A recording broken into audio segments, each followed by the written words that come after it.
I am standing in front of the containment chamber. The glass is thick, clear, clean. It stretches from the floor to the ceiling without a frame, like it was poured into place. The lights above are steady and cold. There is no alarm, no movement, no sound except a low hum that never shuts off. The alien is already inside. It does not react when I stop. It does not move when I breathe. It stands upright, still, like it has been waiting for someone to arrive. Not trapped, not pacing, just present. And from the moment I step into position, it is looking at me. It didn't explain anything. It didn't threaten me. It asked me something that I still don't know how to answer. Before we continue, if you want more stories like this, consider subscribing.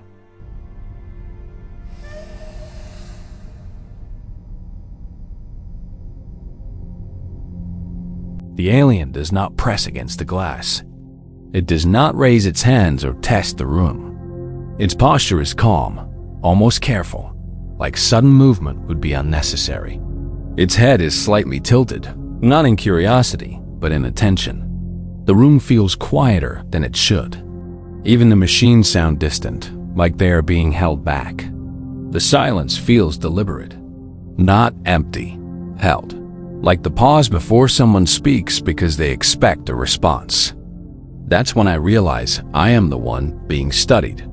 Not my uniform, not my weapon. Me, the way I stand. The way I keep my hands still. The way my breathing changes when it looks directly at my face. It feels less like a prisoner watching a guard, and more like a teacher waiting for a student to answer a question they should already know. There is no fear coming from it, no anger, just patience. That is what unsettles me the most.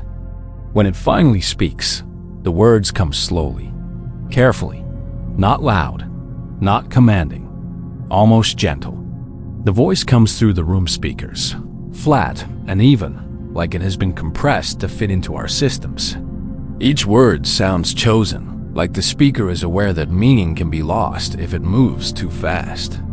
And the question it asks me isn't about God, or heaven, or death. It is about what happens to humans after they forget. I wasn't brought there because I was special. I wasn't selected for insight or intelligence or curiosity. I was there because I was reliable. That was my role. Security rotation. Escort duty when needed. Standing watch. Following procedures. Nothing more. It was a temporary assignment, the kind you don't ask questions about because questions slow things down. I wasn't a scientist. I wasn't an analyst. I didn't have access to reports or briefings. I showed up when told, stood where told, and left when told. That was the job. And that was exactly why they trusted me with it. The location doesn't have a name, at least not one I ever heard. It was underground, deep enough that you stopped thinking about the sky. Long corridors, clean walls, no windows. Everything felt permanent, like it had been built to outlast whoever worked there. The air was cool and dry, controlled in a way you only notice after hours pass without change. You didn't bring your phone. You didn't bring paper. You didn't bring curiosity. There was one rule that mattered more than any other. Do your job. Don't ask questions. People who followed that rule stayed. People who didn't were reassigned quietly. When I first arrived, I didn't know what was being held there. I didn't even know if it was a who or a what. I assumed it was equipment, a prototype, something sensitive. That was normal enough. Places like that exist for reasons you don't need to understand. My responsibility was simple. Be present. Be alert. Make sure no one went where they weren't supposed to. Make sure nothing happened. I didn't think beyond that because thinking beyond that had never been useful. Over time, small details started to stand out. Certain doors required more clearance than others. Some rooms were avoided without explanation. Conversations stopped when specific sections were mentioned. Still, no one explained anything. And I didn't ask. I wasn't there to understand it. I was there to make sure nothing happened. That mindset kept things clean. It kept emotions out of it. It kept me from imagining things I didn't need to imagine. At least, that's what I believed. Until the day I was told to stand directly in front of the chamber. The containment room was nothing like the movies. No flashing lights, no restraints, no alarms waiting to fail. Just a wide glass wall, clearer than it should have been, and a controlled space beyond it. The lighting was soft and even. Sound didn't travel the way it should. Voices dropped automatically. Footsteps felt muted, like the room absorbed noise instead of reflecting it. You could speak, but it always felt wrong to raise your voice. The temperature changed the moment you entered. Not cold, not warm, just different. Stable, the same every time. The air felt heavier, like it carried more weight. What stood out most was what wasn't there. No restraints, no cuffs, no internal barriers. The alien wasn't locked down, it wasn't sedated. It stood freely in the open space, balanced and calm, like the room had been designed around it. It didn't behave the way people expect aliens to behave. It didn't pace. It didn't test the glass. It didn't show frustration.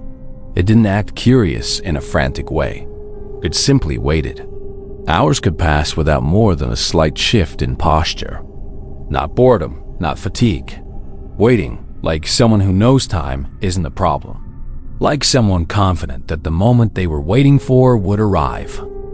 The scientists were the ones who felt out of place. They spoke in low tones. They focused on their instruments. They avoided eye contact for longer than necessary. When they did look, it was quick. No one joked in that room. Even experienced guards adjusted their posture. It felt like being watched, not in a threatening way, but in a quiet, constant way that made you aware of yourself. I had stood outside that room before, but this time I was closer. Close enough to see the details, the texture of its skin, the stillness of its eyes. And then, without movement or sound, its attention shifted. Its gaze lifted and settled on me. That was the first time it looked directly at me. The first exchange didn't begin with anything dramatic. There was no signal, no warning, no sensation in my head. The alien didn't step forward. It didn't raise anything. It didn't even change posture. It simply spoke. The sound came through the speakers, flat and even, like a voice passing through a narrow channel. Calm, measured, almost polite. It wasn't loud. It wasn't commanding. It sounded like it was aware that speaking at all was an intrusion. Each word arrived slowly, with small pauses between them, as if it was choosing carefully or correcting itself as it went. It started with time, not in the way we usually talk about it. It asked how long one unit lasted, then how many units formed a cycle, then how many cycles made up what I considered a life. The scientists glanced at one another but said nothing. No one stopped it. No one stopped me. I answered because no one told me not to. The questions weren't aggressive. They weren't probing. They were basic, like someone checking assumptions before moving forward. It wasn't gathering data. It was trying to align its understanding with ours. Then it asked about memory, what I remembered from my earliest point. Not my first clear memory, but the earliest sense of being aware. Then what I remembered from the last cycle, yesterday. Then what I expected to remember in the next one, tomorrow. The questions came slowly, one at a time. It didn't respond to my answers. It didn't correct me. It didn't express surprise. It just listened, as if each response confirmed something it already suspected. Then it asked my name, not my designation, not my role. My name. I said it once. The room stayed quiet. Then it repeated it back to me, slowly, carefully, like it was testing how the sound fit, like it was learning the shape of it. Hearing it spoken back that way made it feel less like a label and more like something permanent. Something attached to me, not the job I was doing. After that, the room felt different. Not smaller, but closer.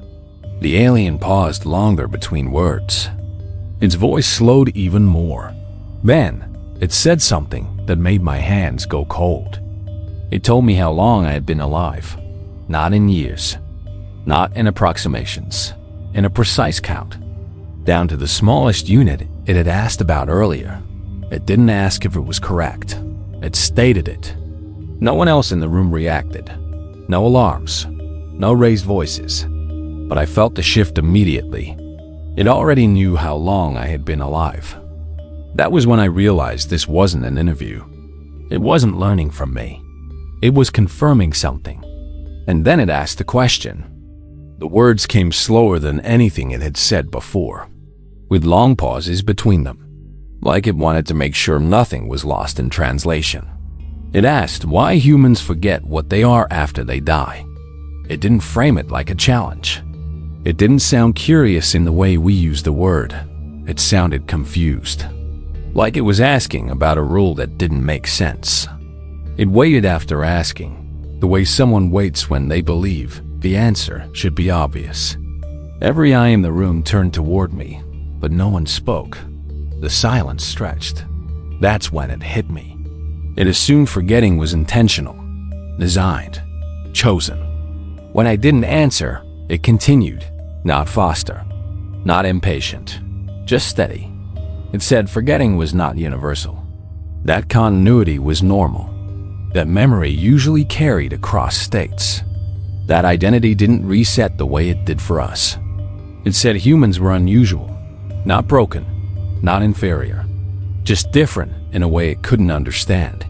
It described death as a transition, a change in condition, not an endpoint. And then it said something that settled heavy in my chest. It said death wasn't the end. Forgetting was. It explained that forgetting disrupted continuity, that it broke awareness into fragments, that it caused each life to feel separate, isolated, unconnected. It said that from its perspective, humans appeared to restart over and over, carrying only traces, emotional residue, patterns without context. It didn't say this with judgment. It said it like someone describing a malfunction they couldn't diagnose, like something that had once worked differently. As it spoke, I started to understand why the room felt the way it did, why no one joked, why no one lingered. This wasn't just about containment. This was about exposure. The idea alone was destabilizing. I thought about religion, about the stories we tell to explain what happens after death. Heaven, hell, judgment, reward, punishment. I realized they didn't feel false. They felt incomplete, like simplified maps of a much larger territory, passed down in pieces because the whole thing couldn't survive translation.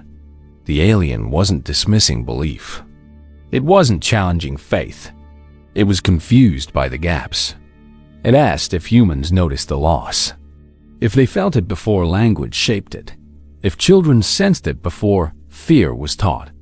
It asked about dreams, about familiarity without source, about places people felt drawn to without knowing why.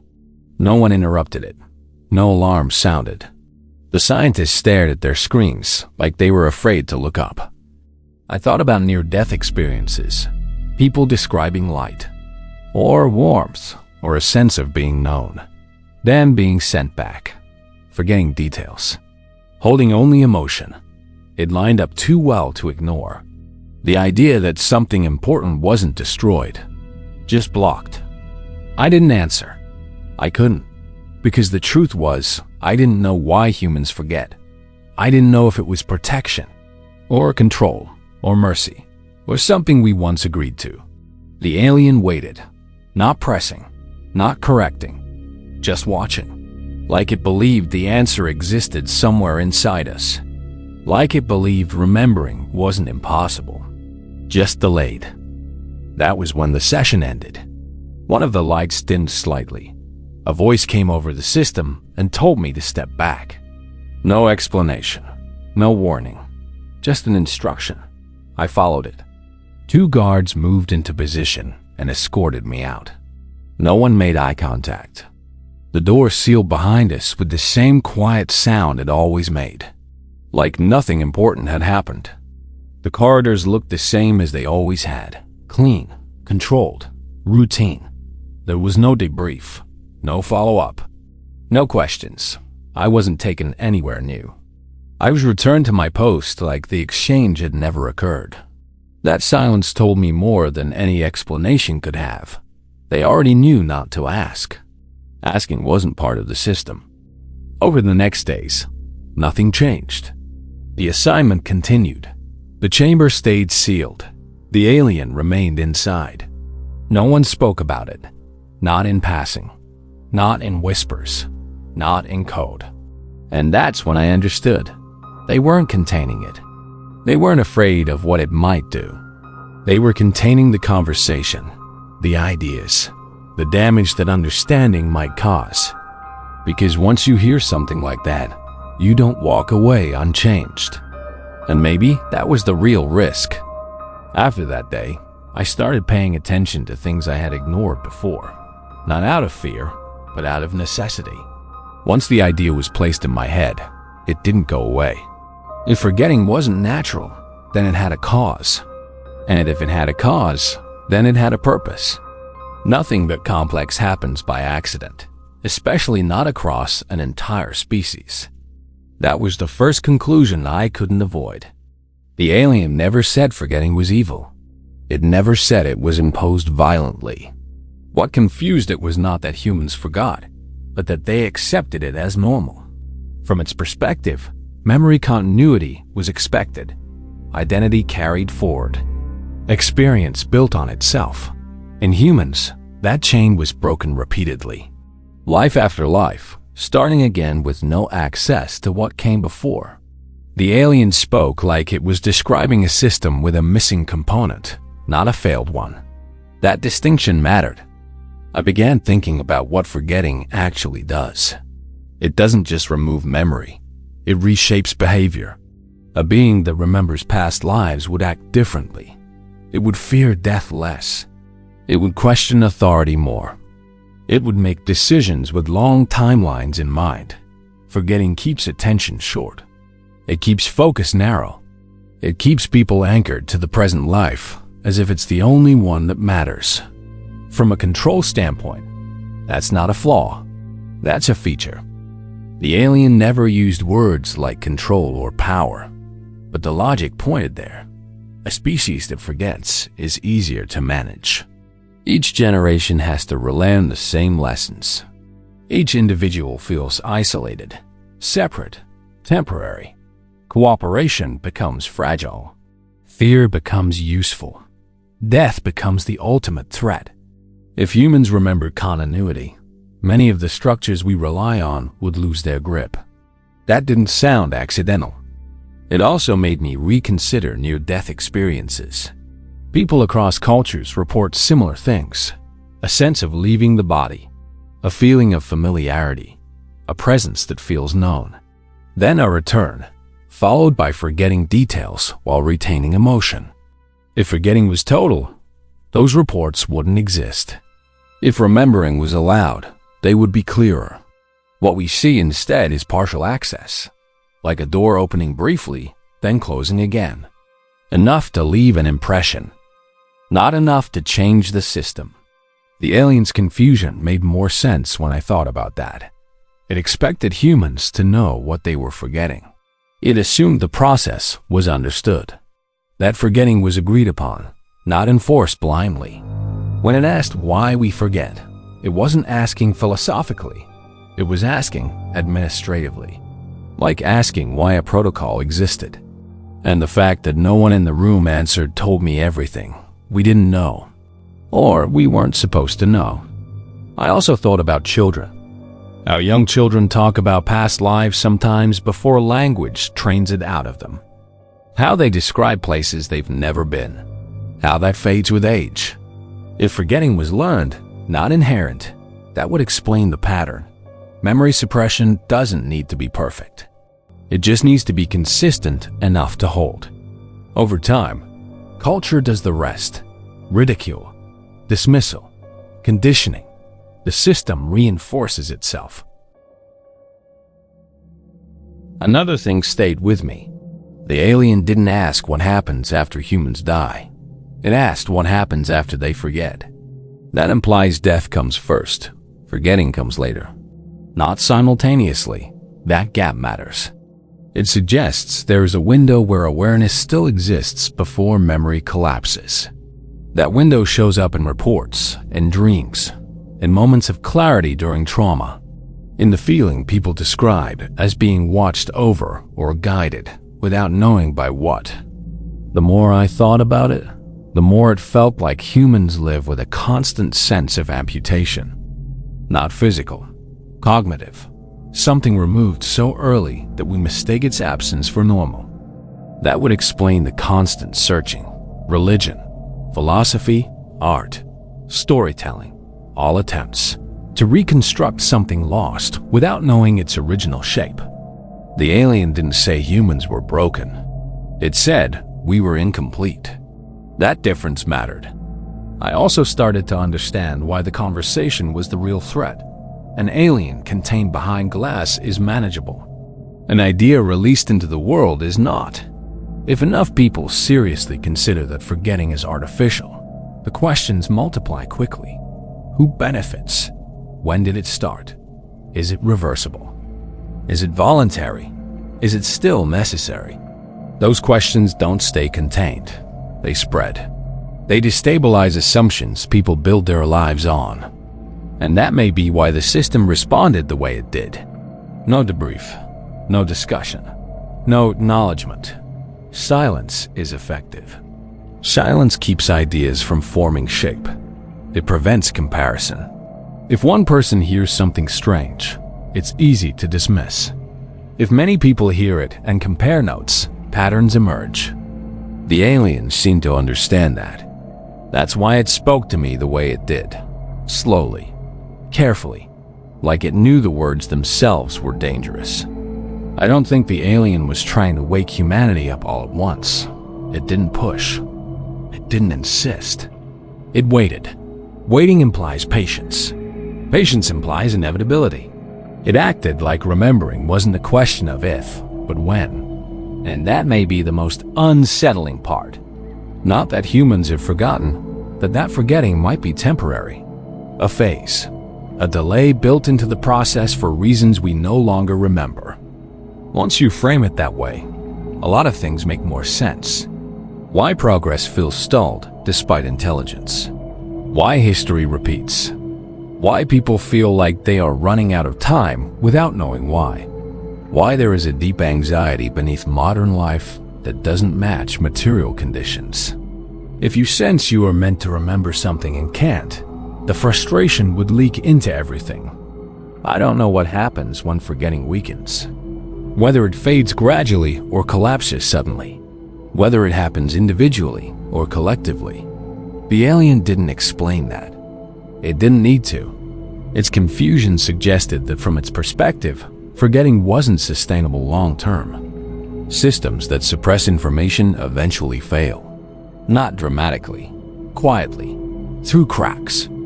If that's true, then the question isn't whether humans will remember. The question is how, and whether the world we've built can survive that shift.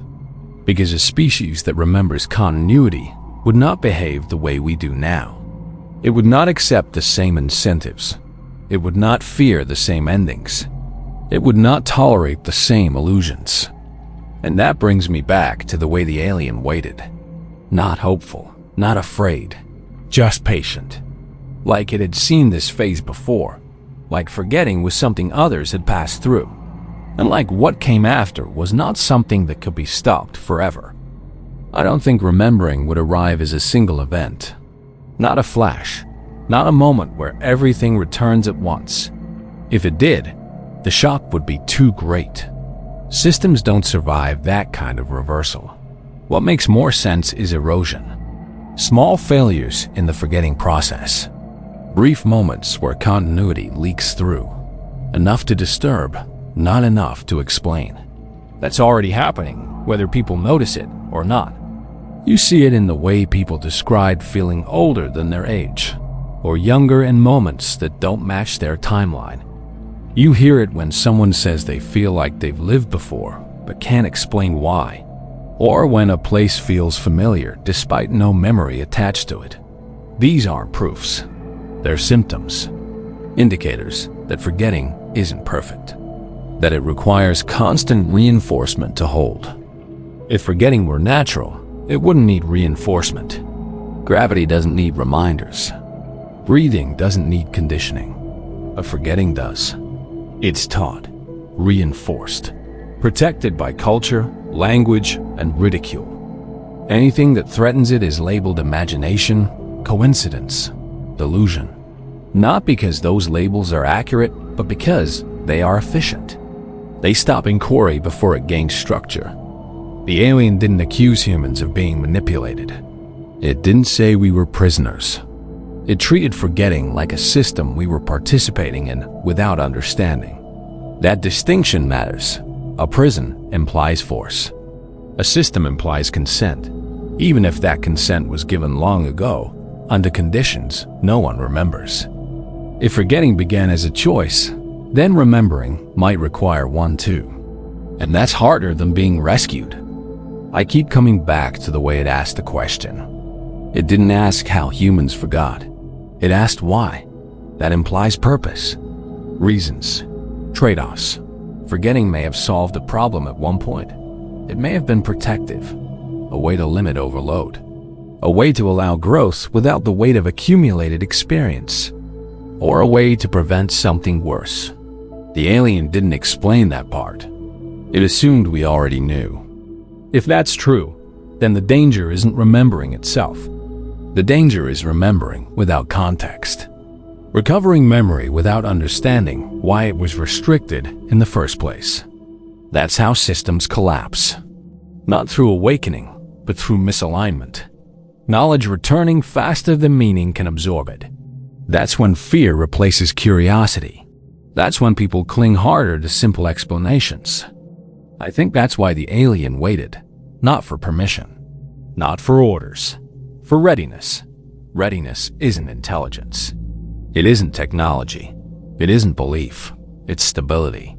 The ability to hold expanded awareness without fracturing.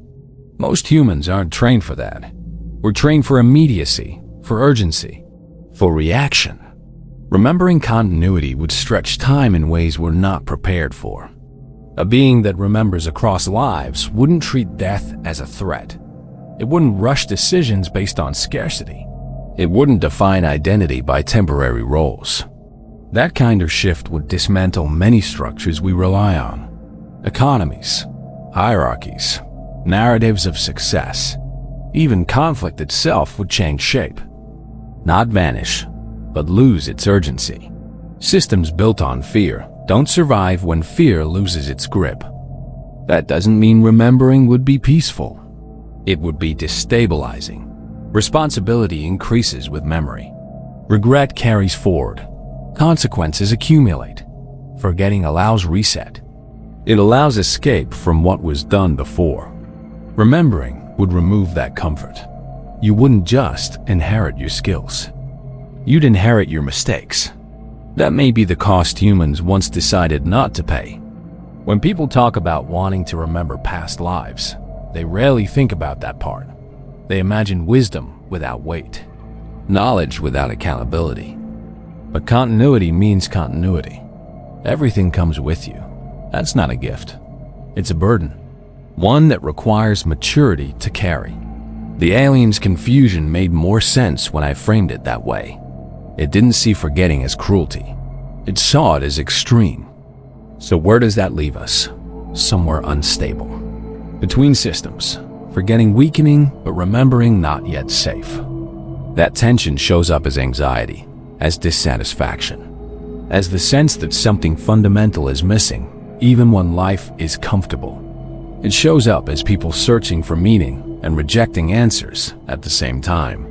Wanting truth but fearing what it would dismantle. I don't think remembering will come from an external source. Not from aliens, not from technology, not from revelation. Those things can point, they can provoke, but memory isn't given. It's recovered. And recovery happens internally, one mind at a time, before it ever becomes collective. That's slower, quieter, harder to stop. Systems can suppress information. They can't suppress experience. That may be why the alien spoke the way it did, not to teach, not to persuade, just to confirm, to see whether humans were aware of the gap, whether they sensed the absence. The fact that no one answered told it everything it needed to know. Not that we were incapable, that we weren't ready. Readiness isn't about desire. It's about integration. If humans ever stop forgetting, we won't recognize the world we wake up in. Not because it will be destroyed, but because the assumptions that shaped it will no longer hold. Identity will stretch. Time will feel different. Death will lose its finality. And meaning will shift from survival to continuity. That kind of change doesn't arrive cleanly. It arrives unevenly. Some will adapt. Some will resist. Some will break. That's the part that unsettles me. Not the alien. Not the facility. Not even the idea of remembering. It's the transition. The period where forgetting fails before understanding replaces it. That's where confusion lives. That's where people reach for extremes. That's where systems tighten their grip. And that's where patience matters most. The alien waited because it understood time differently. It wasn't in a hurry. It didn't need disclosure. It didn't need belief. It knew forgetting wasn't permanent. It never is. Systems based on suppression always decay, slowly, quietly, until one day they don't work the way they used to. I don't know when that happens. I don't know what triggers it. I don't know whether it's already started. But I know this. Forgetting feels less stable than it used to. More people are asking the same questions without coordinating. More people are reporting the same experiences without agreement.